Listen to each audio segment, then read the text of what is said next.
Hi everyone, welcome back. We've got a brand new story to share with you. So let's begin. My name is Damon. Some betrayals are so complete that they reshape your entire understanding of human nature. What my wife did to me and our baby was a deliberate act of cruelty that would haunt us for years. But when she returned a decade later, expecting to reclaim what she had thrown away, she had no idea what I had waiting for her. Cassandra and I had been married for 2 years when she made the decision that would destroy our family and change the trajectory of all our lives forever. 2 years that I had believed were building toward something meaningful and lasting. 2 years during which we had welcomed our daughter Gracie into the world. Our marriage had started with promise, but looking back, I can see the warning signs that I chose to ignore at the time. Cassandra had always been somewhat impulsive and self-centered, but I attributed these traits to her youth and assumed she would mature as we built our life together. The pregnancy had been unplanned but not unwelcome. When Cassandra told me she was expecting, I was thrilled at the prospect of becoming a father. I immediately began preparing for our growing family, researching everything I could about parenting and making plans for how we would manage the responsibilities of raising a child. Cassandra's reaction to the pregnancy was more ambivalent. While she went through the motions of preparing for motherhood, she seemed distracted and often spoke about feeling trapped or overwhelmed by the changes happening in her life. I tried to be supportive and reassuring, thinking that her concerns were normal anxiety about becoming a first-time parent. Gracie was born healthy and beautiful, and for the first few months, it seemed like we were adjusting well to life as new parents. I was completely devoted to my daughter from the moment she arrived, and I threw myself into the role of father with enthusiasm and dedication. But Cassandra struggled with the realities of motherhood in ways that went beyond normal adjustment difficulties. She seemed resentful of the demands that caring for Gracie placed on her time and freedom. She frequently complained about feeling overwhelmed and spoke longingly about her life before the baby arrived. I tried to support Cassandra through what I assumed was postpartum depression or normal new parent stress. I took on extra childcare responsibilities, encouraged her to take time for herself, and suggested that we seek counseling or medical help if she was struggling emotionally. But instead of seeking help or adjusting to our new reality, Cassandra began withdrawing from both Gracie and me. She would disappear for hours at a time without explanation, claiming she needed space to think or clear her head. Her behavior became increasingly erratic and unreliable. What I didn't know at the time was that Cassandra had been in contact with her ex-boyfriend, someone she had dated before we met, but had claimed was completely out of her life. This man, Garrett, had apparently never stopped pursuing her, and she had never completely let go of their relationship despite marrying me. The truth about Cassandra's feelings became clear in the most devastating way possible. One morning, I left for work as usual, kissing both Cassandra and Gracie goodbye, and expecting to return home to my family that evening. But when I arrived at my home that afternoon, I found something that would haunt me forever. There, on my office doorstep, was Gracie's car seat with my 6-month-old daughter inside, along with a hastily packed diaper bag and a brief note from Cassandra. The note was cold and matter-of-fact, explaining that she couldn't handle being a mother and that she was leaving with Garrett to start a new life. She wrote that she had never stopped loving him and that trying to build a family with me had been a mistake she needed to correct. Gracie was crying when I found her, clearly distressed by being abandoned and left alone. The sight of my helpless daughter, dumped like an unwanted package on my doorstep by the woman who was supposed to love and protect her, filled me with a mixture of rage and heartbreak that I had never experienced before. I immediately brought Gracie inside and tried to comfort her while processing the magnitude of what Cassandra had done. I wonder how long she left this kid alone. She had not only abandoned our marriage, but had literally abandoned our infant daughter, leaving her alone and vulnerable without any regard for her safety or well-being. My first instinct was to contact Cassandra's parents, thinking they would be as horrified by their daughter's behavior as I was. I called them immediately, explaining what had happened and asking if they knew where Cassandra had gone or how to reach her. But their response was even more shocking than Cassandra's abandonment. Instead of expressing concern for their granddaughter or outrage at their daughter's behavior, They simply said that the child was my burden now. They made it clear that they had no intention of helping or getting involved in the situation Cassandra had created. Their callous dismissal of Gracie as a burden rather than their granddaughter revealed that Cassandra's capacity for cruelty and selfishness hadn't developed in a vacuum. Her parents' attitude showed me where she had learned to view children as inconveniences rather than precious gifts deserving of love and protection. I quickly realized that I was completely on my own in dealing with this situation. Cassandra had disappeared without a trace. Her parents had washed their hands of any responsibility, and I was left to figure out how to care for Gracie while trying to understand what had happened to my marriage. The practical challenges of suddenly becoming a single father were enormous. I had to arrange childcare so I could continue working, learn to manage all aspects of Gracie's care on my own, and deal with the emotional trauma of explaining to friends and family that my wife had abandoned us. But beyond the practical challenges, the emotional impact of what Cassandra had done was devastating. The woman I had married and trusted with my heart had not only betrayed me, but had abandoned our innocent child in the most callous way possible. The depth of her selfishness was almost incomprehensible. I hired a private investigator to try to locate Cassandra, initially hoping that she might come to her senses and return home.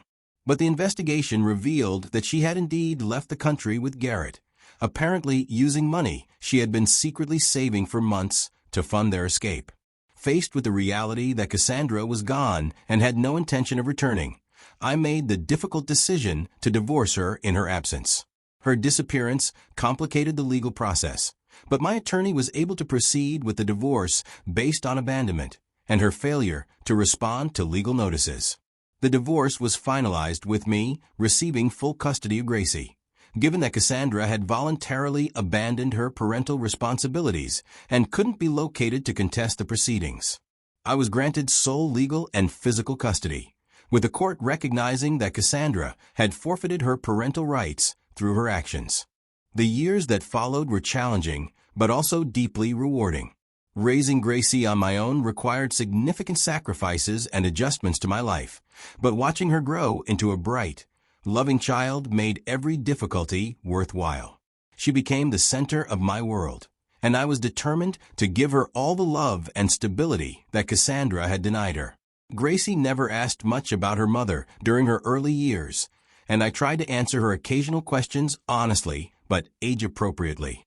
I explained that her mother had made the difficult decision to leave when she was very young, but I was always careful not to speak negatively about Cassandra in front of our daughter. As Gracie grew older and started school, I became involved in parent activities and school events, often being the only father in groups dominated by mothers. Other parents sometimes asked about Gracie's mother, and I would simply explain that I was a single father raising my daughter alone. The years passed peacefully, with Gracie and me building a strong, loving relationship. She excelled in school, made friends easily, and showed no signs of being damaged by her mother's abandonment. I was proud of the resilient, confident child she was becoming despite the circumstances of her early life. I kept detailed records of everything related to Gracie's care and development, including medical records, school reports, photos, and documentation of all the milestones and achievements in her life. I did this partly for my own memories, but also with a nagging feeling that someday I might need proof of the life we had built together. That intuition proved to be prescient when Gracie was 10 years old and our peaceful life was suddenly disrupted by an unexpected legal challenge.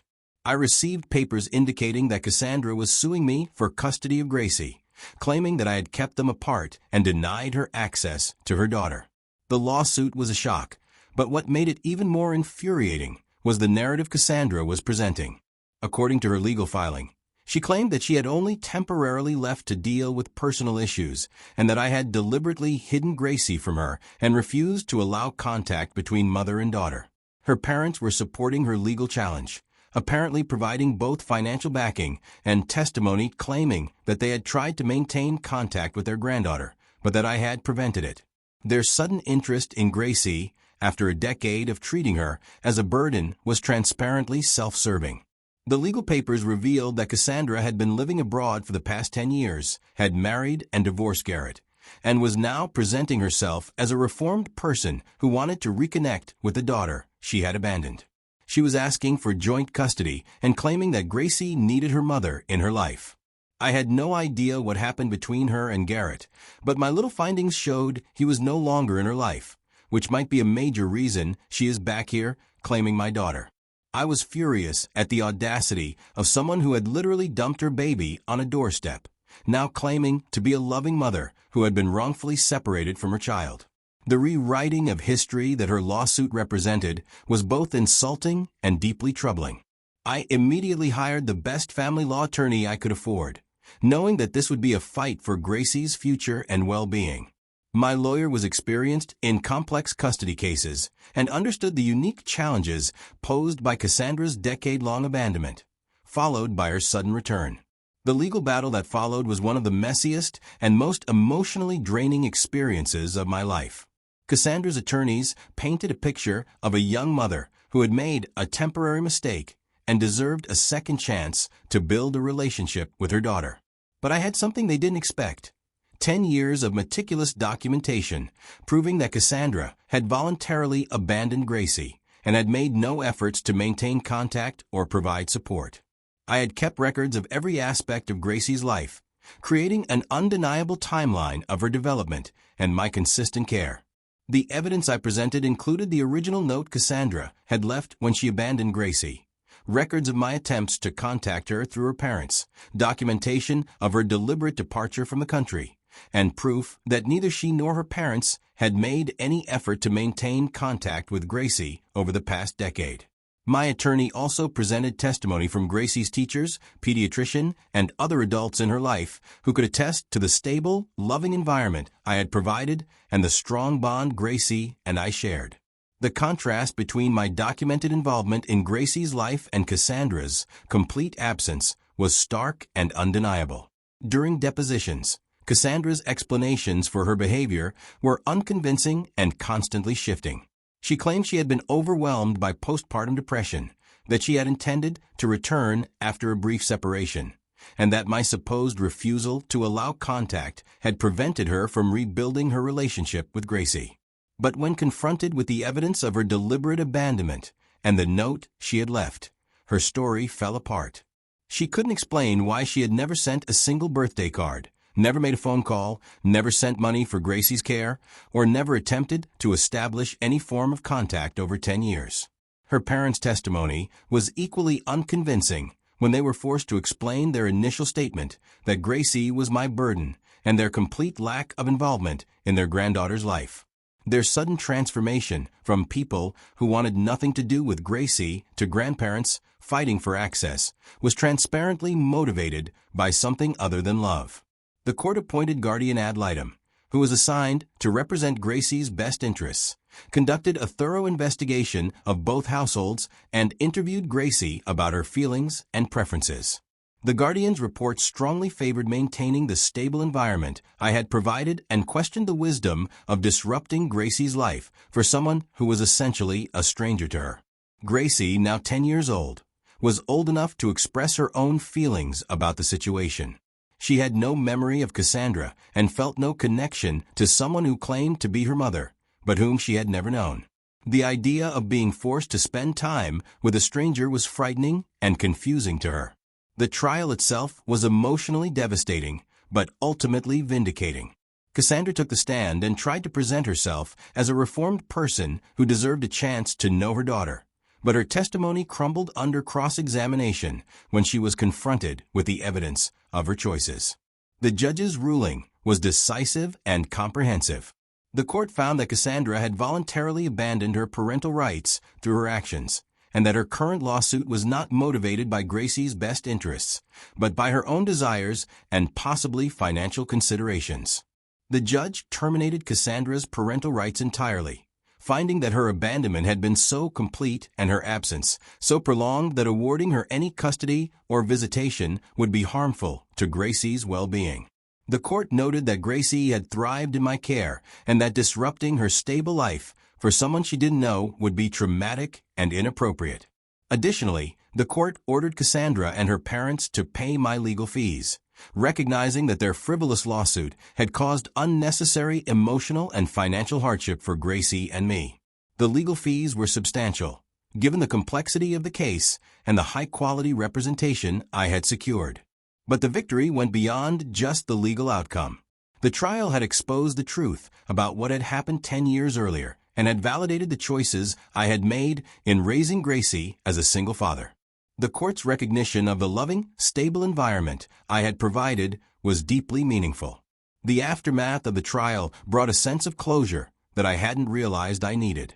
For 10 years, I had carried some uncertainty about whether I had handled Cassandra's abandonment correctly, and whether Gracie might someday blame me for keeping her from her mother. The court's findings made it clear that my decisions had been appropriate, and that Gracie's well-being had always been my priority. The legal validation of our relationship and the life we had built together was profoundly satisfying. Cassandra's attempt to rewrite history and portray herself as a victim had failed completely when confronted with the documentary evidence of her choices. The meticulous records I had kept over the years had provided an undeniable timeline of her abandonment and my consistent care for Gracie. The experience taught Gracie important lessons about responsibility, commitment, and the difference between people who claim to care and people who actually show up when it matters. While the legal battle was difficult for her, she emerged from it with a clearer understanding of her own story and appreciation for the life we had built together. Today, Gracie is a thriving teenager who has grown up secure in the knowledge that she is loved and valued. The woman who abandoned her on a doorstep as an infant had no claim to the remarkable young person she became through years of consistent love and care. Cassandra's parents, who had dismissed Gracie as a burden 10 years earlier, were forced to confront the consequences of their callous attitude when their attempt to support their daughter's custody claim backfired completely.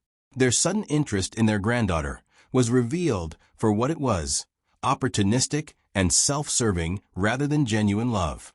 The legal battle also revealed the importance of documentation and record-keeping in situations involving child custody and abandonment. The detailed records I had maintained over the years provided irrefutable evidence of both Cassandra's abandonment and my consistent involvement in Gracie's life.